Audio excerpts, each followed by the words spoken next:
Hello students and welcome to the class. पिछले classes में हमने देखा था IUPAC नोमेनक्लेचर देखा था। उसमें पहला लेक्चर हमने 3 लेक्चर देख लिया है। जिन बच्चों ने वो लेक्चर नहीं देखा है वो लोग पहले के लेक्चर्स देख ले तो ये क्लास समझने में और आसानी होगी। पहले क्लास में हम लोगों ने जो रूल पढ़ा था अल्केन साइक्लोअल्केन इनका नोमेनक्लेचर देखा था, ठीक है। दूसरे क्लास में हमने उसको एक्सटेंड किया था, साइक्लोअल्केन वगैरह का और डिटेल्स में नोमेनक्लेचर देखा था। और तीसरे क्लास में जो बहुत इंपॉर्टेंट क्लास थी, लास्ट लेक्चर में मैंने ये किया था कि हर क्लास ऑफ कंपाउंड का, सारे क्लास ऑफ कंपाउंड का ये आपको बता दिया था कि उसका नाम कैसे लिखते हैं, ठीक है। कार्बोक्सिलिक एसिड का, ईस्टर का, माइड का, एनहाइड्राइड का, ठीक है, अल्कोहल का, थायोअल्कोहल का, ईथर्स का, इमीन्स का, साइनाइड्स का। अब आज के क्लास में हम पढ़ेंगे खिचड़ी आज की क्लास में क्या पढ़ेंगे? आज की क्लास में पढ़ेंगे ऐसे कंपाउंड्स जिसमें एक ही कंपाउंड में बहुत सारे फंक्शनल ग्रुप हों। तो आज के क्लास में we will study nomenclature of polyfunctional compound, nomenclature of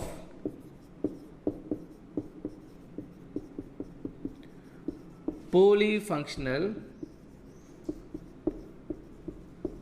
compounds. आज के क्लास में पढ़ेंगे nomenclature of polyfunctional compounds. Polyfunctional compounds का नोमेनक्लेचर देखेंगे। तो देखिए इस वर्ड का हम करते हैं पोस्टमार्टम। पॉलीफंक्शनल, पॉली का मतलब मेनी, ऐसे कंपाउंड्स जिसमें एक से ज़्यादा फंक्शनल ग्रुप लगे हों। फंक्शनल ग्रुप आप समझते हैं, हिंदी में कहते हैं क्रियात्मक समूह। फंक्शनल ग्रुप क्या होता है? ऐसे एटम्स और group of atoms which control governs all the properties of a compound is called functional group। functional group समझिए वो रिमोट कंट्रोल, छोटा सा ग्रुप रहेगा OH और 20 कार्बन रहेगा तब भी अल्कोहल ही कहलाएगा। समझ रहे हैं?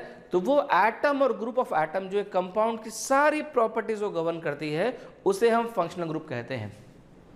हम नोमेनक्लेचर देख रहे हैं, nomenclature of polyfunctional compounds.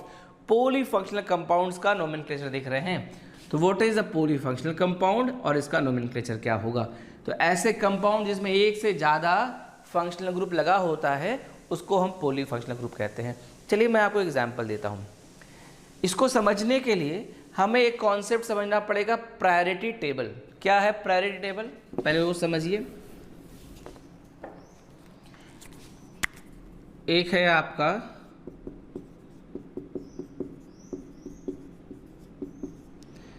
Priority table. Priority का मतलब मैं उनको ज़्यादा प्रायोरिटी देता हूँ। प्रायोरिटी मतलब प्राथमिकता। जैसे आपको मैं एक एग्जांपल बताता हूँ क्या होगा इसमें। जैसे मान लीजिए आपके पास एक छोटा सा केस लेते हैं कि CH3 CHOH, ठीक है। ये एक कंपाउंड है, is the very common organic compound known as lactic acid. ये कंपाउंड है, is the very popular organic compound known as lactic acid. ये लैक्टिक एसिड्स के नाम से जाना जाने वाला एक बहुत ही पॉपुलर ऑर्गेनिक कंपाउंड है, ठीक है। This compound is a very popular organic compound known as lactic acid, alpha hydroxy propanoic acid. अब यहाँ पर आप देखिए आपके पास दो फंक्शनल ग्रुप हैं। आपके पास दो फंक्शनल ग्रुप हैं, एक COH और एक OH का। एक COH का है, एक OH का है। तो आपके मन में ये सवाल आएगा कि किसको प्रायोरिटी देंगे, इसको देंगे किसको देंगे। तो इसी को समझने के लिए क्या होता है, एक प्रायोरिटी टेबल होता है कि किस कंपाउंड को प्रायोरिटी देंगे। एक हमने पूरी सीरीज बना ली है, जो उसमें पहले फीचर करेगा उसको मानेंगे कि वो प्राइमरी फंक्शनल ग्रुप है। जो बाद में आएगा उसको मानेंगे कि वो सेकेंडरी फंक्शनल ग्रुप है। तो वो टेबल आपको मैं बता देता हूँ। तो फिर आपके मन में सवाल आया क्या ये टेबल आपको मेमोराइज करनी है? बहुत ऐसा मेमोराइज नहीं करना, वो ध्यान रहता है खुद ब खुद कि फंक्शनल ग्रुप कौन पहले आता है कौन बाद में आता है। एक एग्जाम्पल समझिए। सोचिए एकदम लॉकडाउन का पीरियड चल रहा है और आप एकदम आराम से रिमोट कंट्रोल हाथ में लेकर टीवी देख रहे हैं, ठीक है। आपको बहुत अच्छा लग रहा है आपका कार्टून शो, तो आप अपना टीवी देख रहे हैं। उधर से आपके बड़े भैया आ गए, उन्होंने आपसे रिमोट छीन लिया, बोले चलो रिमोट लाओ मैं इस पर क्रिकेट मैच देखूंगा। तो आप भारी मन से आप सोच लीजिए, मान लीजिए म्यूज़िक देख रहे थे, गाने देख रहे थे एमटीवी पे, भाई साहब जो है वो टेनिस स्पोर्ट्स पे क्रिकेट मैच देखने लगे, तो आपने कहा चलो ठीक है यार, भैया बड़े हैं, जाने दो, कोई बात नहीं, इनको प्रायोरिटी दे देते हैं। भैया बैठे एकदम बढ़िया कंट्रोलिंग सीट पे, अपने हाथ में रिमोट, साउंड बढ़ा रहे हैं, घटा रहे हैं, मैच देख रहे हैं। इतने में उन्होंने क्या देखा कि पिताजी आ गए। पिताजी ने कहा कि चलो पुनीत, मेरे भैया का नाम है, चलो पुनीत रिमोट कंट्रोल अपने हाथ में दो। तो रिमोट कंट्रोल छीन लिया। पिताजी ने कहा कि अब मैं न्यूज़ देखूंगा। अब कंट्रोल जो है, प्रायोरिटी, हाईएस्ट प्रायोरिटी क्या है, पिताजी की प्रायोरिटी जो है वो भैया की प्रायोरिटी से ज़्यादा है। तो पिताजी न्यूज़ देखने लगे। अभी पिताजी न्यूज़ देख रहे थे, उनको बहुत अच्छा लग रहा था। इतने में बड़े वाले पिताजी आ गए, मतलब मेरे ताऊ जी आ गए। उन्होंने कहा कि चलो भाई देवेंद्र मोबाइल रिमोट दो, मैं इसमें भी सत्संग देखूंगा, बाबा रामदेव वाला सत्संग चैनल देखूंगा। तो उनको प्रायोरिटी चली गई। तो आप समझिए प्रायोरिटी कुछ ऐसा ही है।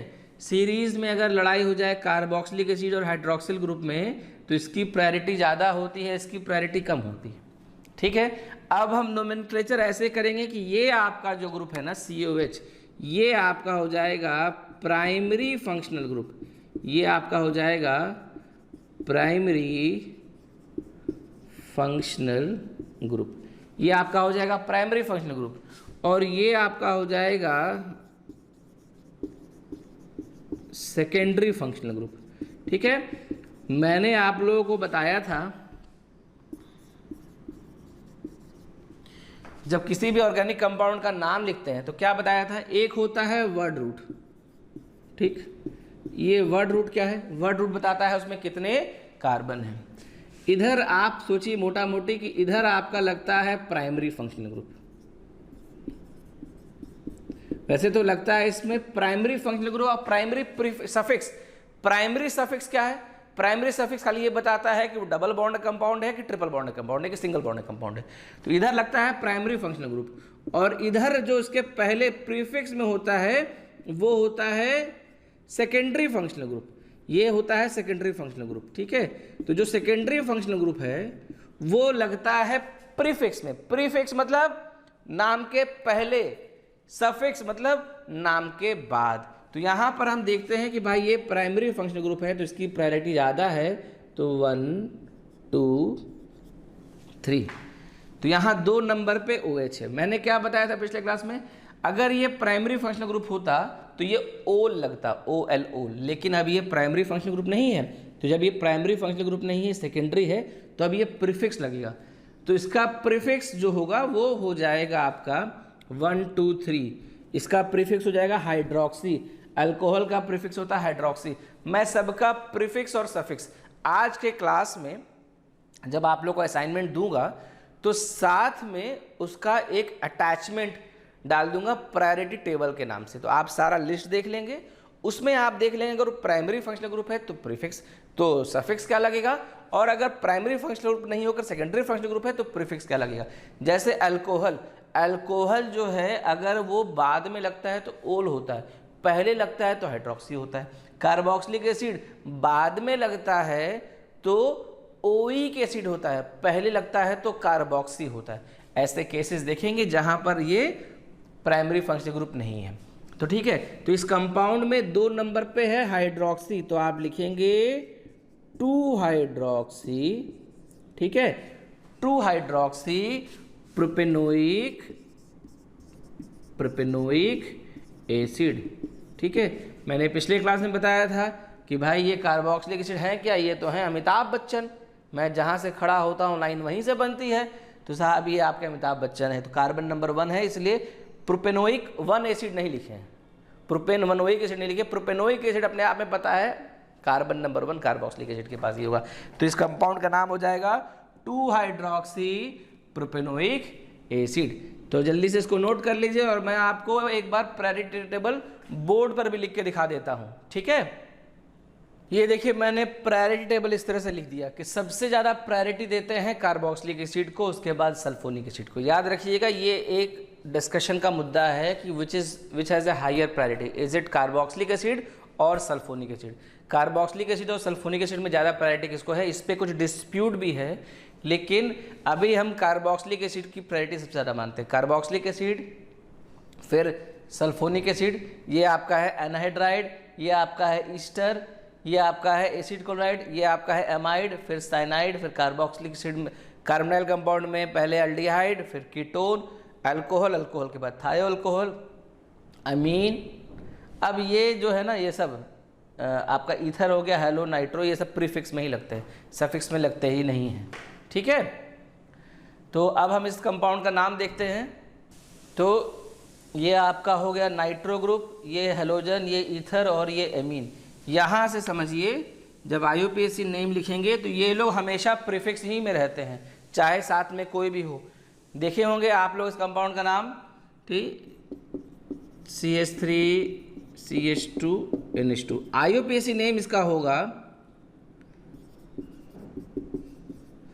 Amino ethane. ठीक है, 1 एमिनो इथेन, तो 2 का तो पॉसिबिलिटी नहीं है, लेकिन इसका एक केमिकल एब्स्ट्रैक्ट नेम भी चलता है, वो है इथनामीन। ठीक है, तो आप इससे भी चल सकते हैं, ये केमिकल एब्स्ट्रैक्ट नेम है, IUPAC नेम एमिनो इथेन कहते हैं। तो कहने का बस मतलब ये है कि जो नीचे वाले लोग हैं इनकी प्रायोरिटी बहुत ख़राब होती है, ये लोग हमेशा प्रीफिक्स में लगते हैं, ऊपर वाले सफिक्स में भी लगते हैं। ठीक है, क्लियर है। अब हम लोग ने ये प्रायोरिटी टेबल देख लिया कि इसको कैसे ध्यान रखना है। सबसे पहले कार्बोक्सिलिक एसिड, सल्फोनिक एसिड है, उसके बाद आप देखिएगा ध्यान से, ये जो 4 हैं ये आपके हैं एसिड डेरिवेटिव, ये है आपके एसिड डेरिवेटिव। पिछले क्लास में मैंने बताया था what is acid derivative, 4 acid derivative है। एसिड डेरिवेटिव क्या होता है? एसिड डेरिवेटिव होता है कार्बोक्सिलिक एसिड के OH को हटाकर, कार्बोक्सिलिक एसिड के OH को हटाकर यहाँ पर कोई और ग्रुप लगा देते हैं, तो वैसे कंपाउंड को हम कहते हैं कार्बोक्सिलिक एसिड डेरिवेटिव। इन्हें कहा जाता है कार्बोक्सिलिक एसिड डेरिवेटिव। क्यों कहते हैं एसिड डेरिवेटिव? एसिड डेरिवेटिव इसलिए कहते हैं कि जो एसिड से डिराइव होगा वो एसिड डेरिवेटिव। तो this is basically carboxylic acid derivative. ये आपका कार्बोक्सिलिक एसिड डेरिवेटिव है। कौन कौन से कार्बोक्सिलिक एसिड डेरिवेटिव होते हैं? आपके पास होता है ये RCOCl, ये है आपका एसिड क्लोराइड,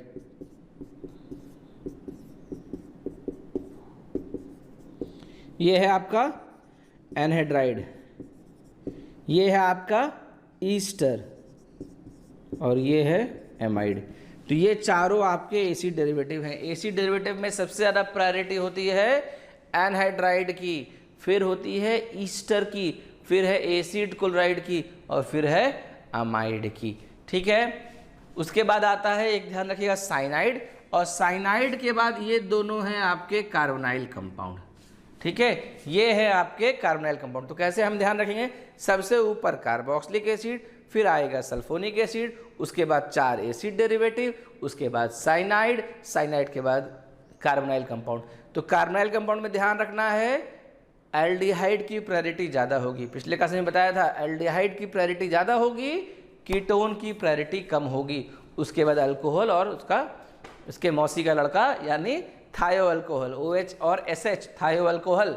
ठीक है, और उसके बाद हम नीचे देखेंगे जो लोग गए गुजरे लोग हैं, अमीन, ईथर, हैलोजन और नाइट्रो ग्रुप। ठीक है, तो ये आपकी पूरी प्रायोरिटी टेबल हो गई। ध्यान रखना है carboxylic acid, sulphonic acid, acid derivative, cyanide, carbonyl compound, carbonyl compound में पहले एल्डिहाइड, फिर कीटोन, उसके बाद आपका आता है अल्कोहल, अल्कोहल के बाद उसके मौसी का लड़का थायो अल्कोहल, और अब आते हैं कुछ गए गुजरे लोग। गए गुजरे लोग में सबसे ज़्यादा प्रायोरिटी है अमीन की, अमीन के बाद ईथर, ईथर के बाद हैलोजन, और सबसे गरीब आदमी नाइट्रो अल्केन का nitro NO2।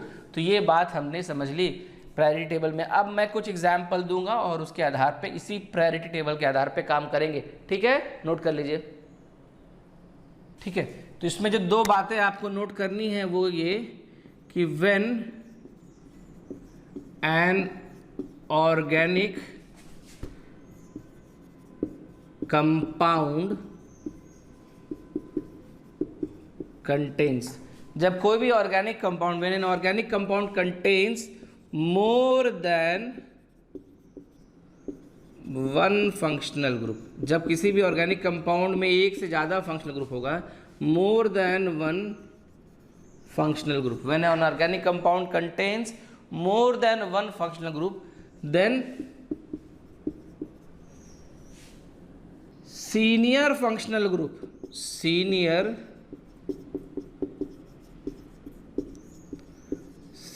functional group is treated as primary functional group. Senior functional group is treated as primary functional group and others are treated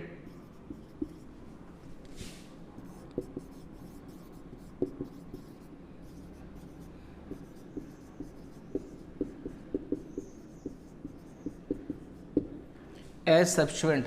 जब एक ऑर्गेनिक कंपाउंड जो है इस contain more than one functional group, जब इसमें एक से ज़्यादा फंक्शनल ग्रुप होगा तो जो सीनियर फंक्शनल ग्रुप होगा उसको हम ट्रीट करेंगे। सीनियर कौन? जो इस पीरियोडिक, जो इस प्रायोरिटी टेबल में ऊपर हो, वो senior functional group. The one in which is higher in the priority table, तो ये आपका प्रायोरिटी टेबल में उसको सीनियर कहेंगे।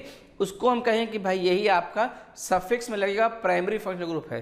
ठीक है, बाकी सब क्या है? बाकी सब मिट्टी है, बाकी सब उसके सब्स्टिट्यूएंट की तरह ट्रीट किए जाते हैं। ठीक है, दूसरी बात ये है इन लोगों की बात, कुछ लोग ऐसे हैं जो हमेशा सेकेंडरी फंक्शनल ग्रुप ही लिए जाते हैं, हैलोजन, नाइट्रो।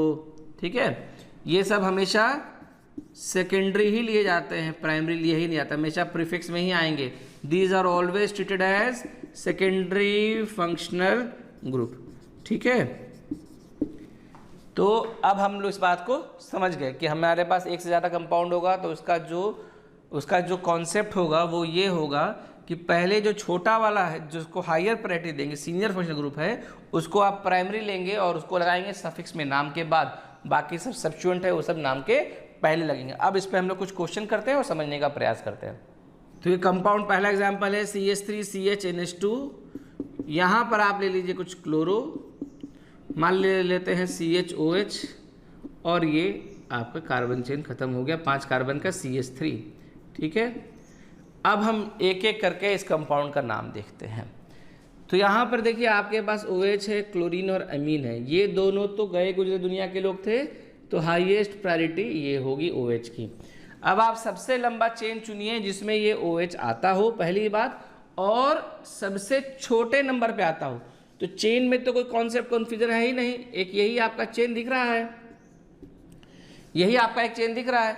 तो इस चेन में ये है 1 नंबर, ये है 2 नंबर, एक है 3, ये है 4 और ये है 5। आपके मन में सवाल आया क्यों ना साहब इधर के जगह इधर से चुन लें। हम कहे इधर से मत चुनिएगा, इधर से चुनिएगा तो 1 2 3 4 OH 4 नंबर पे आएगा, जबकि OH आपको स्मॉलेस्ट पॉसिबल नंबर चाहिए 2 नंबर पे। तो ये कंपाउंड 5 नंबर का है, 5 कार्बन का है, तो 5 के लिए वर्ड रूट होता है पेंट, तो ये हो जाएगा पेंटेन 2 ओल। ये 2 बता रहा है कि ओल कहाँ पर है, 2 पेंटेनॉल भी लिख सकते थे। ये हमारा हो गया वर्ड रूट, इसमें बात आ गई वर्ड रूट की और प्राइमरी फंक्शनल ग्रुप की। अब इनकी बात करेंगे। 3 नंबर पे क्लोरीन है और 4 नंबर पे एमिनो है। अब हम यहाँ पर चलेंगे अल्फ़ाबेटिकल ऑर्डर से। अल्फ़ाबेटिकल ऑर्डर मतलब वर्णमाला के आधार पे। ये शुरू होता है C से, क्लोरीन, ये शुरू होता है अमीनो, तो ये पहले आएगा तो इसका नाम पहले लिखिएगा कि 4 एमिनो। ठीक है, 4 एमिनो और 3 क्लोरो पेंटेन 2 ओल। ठीक है, तो ये इस कंपाउंड का नाम है, नोट कर लीजिए। दूसरा एग्जाम्पल है CH3 C double bond O CH2 COH। फिर से वही बात है, आपके पास एक कार्बोक्सिलिक एसिड है, और आपके पास है एक कीटोन। तो मैंने कहा कार्बोक्सिलिक एसिड और कीटोन में किसकी प्रायोरिटी ज़्यादा होगी? कार्बोक्सिलिक एसिड की। तो कार्बोक्सिलिक एसिड जो है वो सफिक्स में लगेगा, कीटोन प्रीफिक्स में लगेगा। कीटोन जब प्रीफिक्स में लगता है तो नाम के पहले लगाते हैं ऑक्सो या कीटो। ठीक है, ऑक्सो या कीटो। तो यहाँ पर ये 4 कार्बन का है, तो ये हम लिखेंगे 1 नंबर, 2 नंबर, 3 नंबर, 4 नंबर। और कार्बोक्सिलिक एसिड को जानते ही अमिताभ बच्चन है, सबसे पहले वहीं सब शुरू होता है। तो इसका नाम हो जाएगा 3-ऑक्सो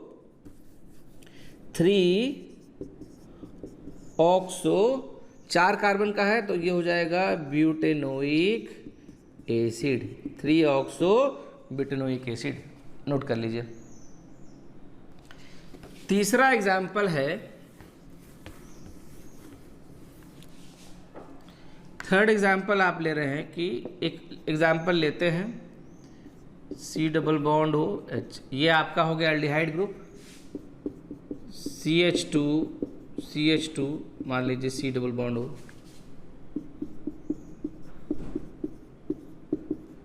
तो आप पहला काम करेंगे कि सभी फंक्शनल ग्रुप को घेर लेंगे। तो आपके पास 3 फंक्शनल ग्रुप है, कौन कौन?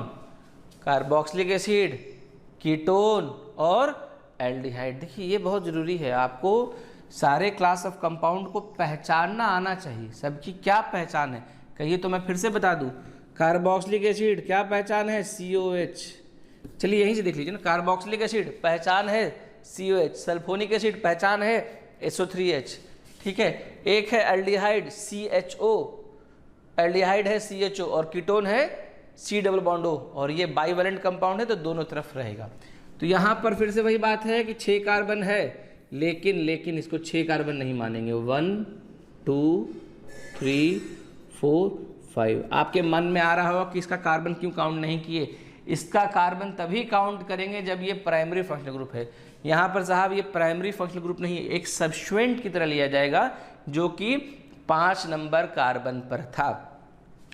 तो आपके पास एक कीटोन है 3 नंबर पे, कीटोन का जो प्रीफिक्स होता है वो होता है ऑक्सो, और एल्डिहाइड का जो प्रीफिक्स होता है वो होता है फॉर्माइल। परेशान मत होइए, आज के लेक्चर के साथ असाइनमेंट में वो अटैच रहेगा प्रायोरिटी टेबल। तो ये होता है ऑक्सो और ये होता है फॉर्माइल। तो आप जब इस कंपाउंड का नाम रखेंगे तो 3 नंबर पे ऑक्सो, 5 नंबर पे फॉर्माइल। O और F में F पहले आता है तो इस कंपाउंड का नाम हो जाएगा 5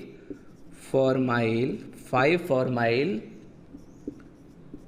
3 ऑक्सो, 5 कार्बन का है इसीलिए पेंटेनोइक एसिड, 5 कार्बन का है इसलिए पेंटेनोइक एसिड। तो 5 फॉर्माइल 3 ऑक्सो पेंटेनोइक एसिड। अब एक कॉन्सेप्ट और समझिए, किसी भी कंपाउंड में जैसे मान लीजिए कुछ ऐसे फंक्शनल ग्रुप होते हैं जो टर्मिनेटिंग पोजीशन पे लगते हैं। टर्मिनेटिंग पोजीशन मतलब आखिरी में लगते हैं, टर्मिनेटिंग पोजीशन पे। कौन कौन से कंपाउंड ऐसे हैं जो टर्मिनेटिंग पोजीशन पे लगते हैं? जैसे आपका हो गया कार्बोक्सिलिक एसिड, ये आखिरी में लगता है। आपका हो गया एल्डिहाइड, आपका हो गया COCl, आपका हो गया साइनाइड, आपका हो गया CONH2। ये सब टर्मिनेट आखिरी पोजीशन पे लगते हैं, ठीक है। ये टर्मिनेटिंग पोजीशन पे लगते हैं। किसी कंपाउंड में ऐसा हो कि ये दोनों ही हो, जैसे सोचिए कि C double bond O OH, इस तरह का कंपाउंड लेते हैं कि COH CH2 C double bond O CH2 COH। देखिए अब यहाँ पर क्या है, ये दोनों ही कार्बन चेन में काउंट किए जाएंगे। ये आपका डाइओइक एसिड है। यहाँ हम कॉन्सेप्ट समझ रहे हैं कि more than one functional group of same kind which are connected at the terminal position, ठीक है। तो जो आपका टर्मिनेटिंग पोजीशन पे आखिरी में लगता है, COH भी आखिरी में लगता है और COH दोनों आखिरी में लगता है। जब इसमें हो जाए कि दोनों में लड़ाई हो जाए, दोनों का मैच टाई हो जाए, तो जब क्रिकेट में मैच टाई होता है तो हम सुपर ओवर कराते हैं ना, कोई और तरीका देते हैं पैरामीटर को चेक करने का। तो यहाँ पर इधर से काउंट करिए तो ये 1 कार्बन होगा, ये 1 कार्बन होगा, दोनों ही 1 पे आना चाहेगा। तो अब हम क्या करेंगे, जब more than 1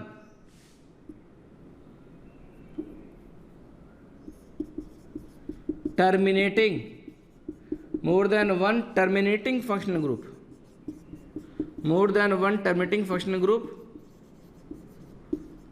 are attached, more than one terminating functional group are attached, functional group are attached ठीक है, more than one terminating functional group are attached, then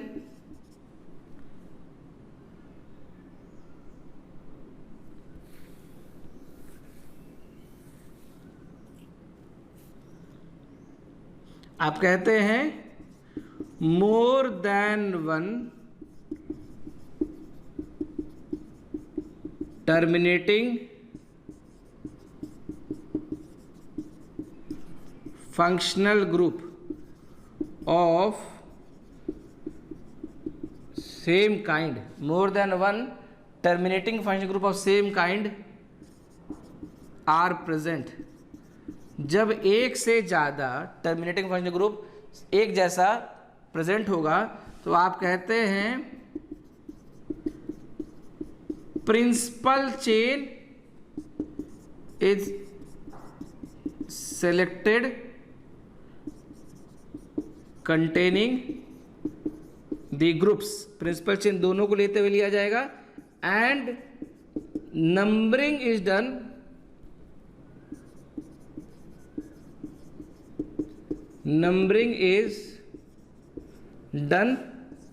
on the basis of other functional group and unsaturation। ठीक है, मैं एक बार समझा भी दे रहा हूँ, परेशान मत होइए, बहुत नीचे तक लिखा गया है। मैं कह रहा हूँ कि जब एक से ज़्यादा ऐसे फंक्शनल ग्रुप जो टर्मिनल पोजीशन पे लगते हैं, दो लग जाते हैं, तो नंबर ऐसे चुनिए कि दोनों इसमें आ जाए।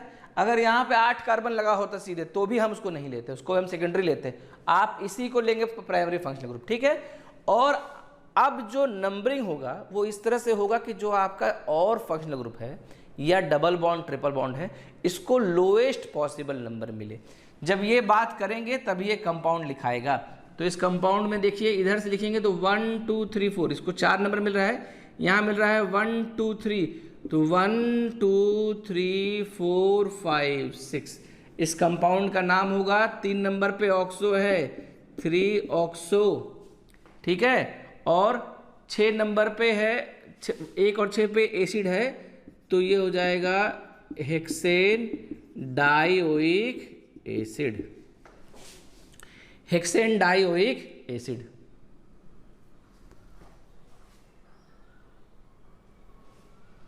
ठीक है, एक बात मन में आ सकती है, क्या इसको लिखेंगे 3 ऑक्सो हेक्सेन 1,6 डाइओइक एसिड? वो भी गलत नहीं है, लेकिन जरूरत नहीं है।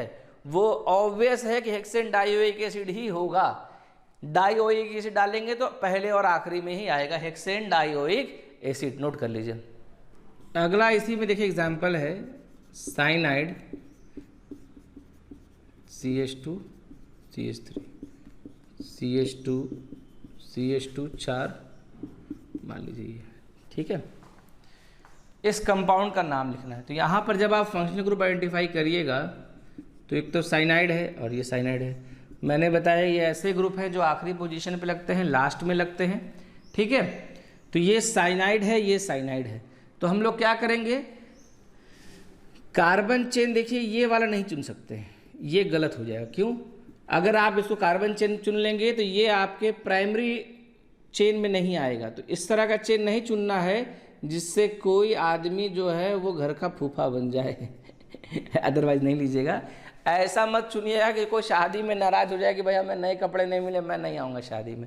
अगर दोनों है, मान लीजिए 3 होता, तब आप क्या कर सकते थे? तब तो आपको किसी न किसी को सेकेंडरी में छोड़ना ही पड़ता। मान लीजिए कंपाउंड ये होता, ठीक है, और एक हटाकर ऐसा ले लेते, साइनाइड होता, तब आप कुछ नहीं कर सकते थे। तो आप किसी एक को लेते, एक को आप साइनो मानते एज ए सब्स्टिट्यूएंट। ठीक है, लेकिन अगर आपके पास गुंजाइश है दोनों को एक जैसे हैं तो किसी एक को प्रायोरिटी नहीं दे सकते। तो हम इसको लेंगे, और ये इथाइल ग्रुप भले इसके आने से कार्बन जो है वो 6 कार्बन का होता है, लेकिन नहीं, हम इसको लेंगे एज ए सब्स्टिट्यूएंट। और ये है आपका 1, किधर से चलेंगे? अब चलेंगे उधर से जिधर से ये सब्स्टिट्यूएंट पहले पड़ेगा। तो अब इसका इंपॉर्टेंस आ गया 1 2 3 4 5, 1 2 3 4 5, जिसके 2 नंबर पे इथाइल है और ये नाइट्राइल कंपाउंड है। तो आप कहेंगे 2 ethyl pentane di nitrile, 2 ethyl pentane dinitrile. Dinitrile का मतलब आगे और पीछे नाइट्राइल ग्रुप है। साइनाइड के लिए हम नाइट्राइल का इस्तेमाल करते हैं। एक इस कंपाउंड का नाम लिखिए। फिर से देखिए, एक जैसे दो फंक्शनल ग्रुप हैं, तो मैंने क्या कहा, नंबरिंग ऐसे करिएगा, नंबरिंग ऐसे करिएगा जिससे ये दोनों ही फंक्शनल ग्रुप जो हैं ये आपके आए आपके प्राइमरी चेन में। तो इस तरह से हमने नंबरिंग की। अब आपके पास सब्स्टिट्यूएंट देखिए, एक तो ये सब्स्टिट्यूएंट है और एक सब्स्टिट्यूएंट आपका फंक्शनल ग्रुप है। अब देखिए इसका कोई मतलब नहीं है, ये आपका हैलोजन है, ये आपका कीटोन है। तो जिधर से कीटोन पास पड़े, यहाँ से पड़ रहा है 1 2 3, यहाँ से पड़ रहा है 1 2 3, दोनों तरफ से पास पड़ रहा है, तब हम इसके प्रायोरिटी में आएंगे। तो नंबरिंग इधर से करेंगे 1 2 3 4 5। तो 3 नंबर पे ऑक्सो है और ये क्या है, एक कॉम्प्लेक्स चेन है, इसको क्या लिखेंगे, ठीक है, ये 3 नंबर पे ऑक्सो है, इसको लिखेंगे 2। 2 नंबर पे है, ब्रैकेट देंगे, यहाँ पे एक हाइफन लिखेंगे। नंबर मतलब चेन में चेन आता है 2, और इसमें है 1 क्लोरो इथाइल। ये देखिए, ये ऐसे कंपाउंड है जिसमें चेन में चेन होता है। अभी इसका एक और एग्जांपल आपको दिखा देंगे। 2 1 क्लोरो इथाइल, 3 नंबर पे ऑक्सो है 3 ऑक्सो, और कितने कार्बन का है, 5 कार्बन का है, तो हो जाएगा पेंटेन डाइओइक एसिड। तो 2 1 chloro ethyl 3 oxo pentane dioic acid. ठीक है, नोट कर लीजिए। एक अभी इस तरह वाला ऐसा वाला केस भी फिर से बता दे रहे हैं, लेक्चर नंबर 1 में बताया था लेकिन मैं फिर से बता दे रहा हूँ। ठीक है, देखिए ये जो है कि जब आपके ब्रांचिंग में ब्रांचिंग आती है उसका एक केस देखिए। यहाँ पर जब आप लॉन्गेस्ट चेन ढूंढेंगे तो 1 2 3 4 5 6 7 8 9, एक तो इसमें 9 है, 1 2 3 4 5 6 7 8 9 10, इसमें आपका 10 है। तो इसमें 9 है और इसमें 10 है। ठीक है, तो 9 और 10, तो जब आप चलेंगे तो आप भाई जाहिर सी बात है कि आप 10 वाले कार्बन पे लेंगे तो 1 2 3 4 5 6 7 8 9 10, तो इसको आप लेंगे लॉन्गेस्ट चेन। ठीक है, लॉन्गेस्ट चेन तो आपने ले लिया। अब ये कंपाउंड क्या है, ये कंपाउंड है, इसी को मैं समझाने का प्रयास करूंगा।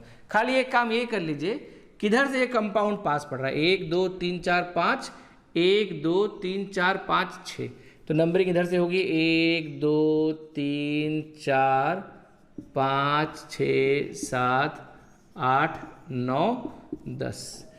इसको क्या लिखेंगे, पहले लिखिएगा 5, फिर दीजिएगा हाइफन। अब देखिए इसके अंदर ब्रांचिंग में ब्रांचिंग है ना, तो ये कंपाउंड इस तरह से होगा कि ये आपका हो जाएगा 1 ये हो जाएगा 2 और ये हो जाएगा 3 1 पे मिथाइल है, 2 पे भी मिथाइल है, ब्रैकेट दे के लिखिएगा 1 2 डाई मिथाइल, और ये अपने आप में कितने कार्बन का है, 3 कार्बन का, तो डाई मिथाइल प्रोपाइल। तो ये आपका कॉम्प्लेक्स चेन कहलाता है, ये कहलाता है आपका कॉम्प्लेक्स चेन। तो ये कॉम्प्लेक्स चेन का एग्जांपल है 5 1 2 डाई मिथाइल प्रोपाइल, 10 कार्बन का है, तो सीधे सीधे लिख लीजिए डेकेन। ठीक है, तो ये कॉम्प्लेक्स चेन का एग्जाम्पल है। क्लियर है, नोट कर लीजिए। कभी भी ऐसा हो जाए जो अभी इस केस में हुआ था, क्या हुआ था, ऐसा हुआ था ना कि यहाँ पे क्लोरो था, यहाँ पे इथाइल था, कोई मान लीजिए इधर 1 2 3 4 1 2 3 4 5, इधर भी कुछ मान लीजिए, तो भाई आपका ये इधर से नंबरिंग होगा, इधर से 1 2 3 4 5 6, तो जो आपका कार्बन नंबर, ये जो कार्बन नंबर 3 पे है, इसमें फिर कॉम्प्लेक्स चेन कॉन्सेप्ट आ जाएगा। इसके 1 नंबर पे क्लोरो है और ये 2 कार्बन का है, तो इसका नाम आप लिखिएगा कि 3 नंबर पे एक यहाँ पे हाइफन देना जरूरी है, 1 क्लोरो इथाइल, 1 क्लोरो के होता सब कुछ इथेन होता, लेकिन ये भी तो सब्स्टिट्यूएंट है, तो 1 क्लोरो इथाइल 6 कार्बन का है, इसीलिए हेक्सेन। तो यही आपका कॉम्प्लेक्स चेन का नोमेनक्लेचर है। कोई डाउट होगा तो डिस्क्रिप्शन बॉक्स में लिख दीजिएगा, फिर से डिस्कस कर देंगे। ठीक है, ठीक है बच्चों, तो ये आज की क्लास थी। तो आज की क्लास में हमने पॉली फंक्शनल कंपाउंड्स का नोमेनक्लेचर कैसे करते हैं ये बताया। ठीक है, अगले क्लास में क्या होगा वो मोस्ट प्रोबेबली आखिरी क्लास होगा, थ्योरी वाइज हो सकता है। जो शीट्स में आज से आपको दूं उसमें आप लोग कुछ डाउट्स पूछे तो मैं उसका डिस्कशन ले लूँ।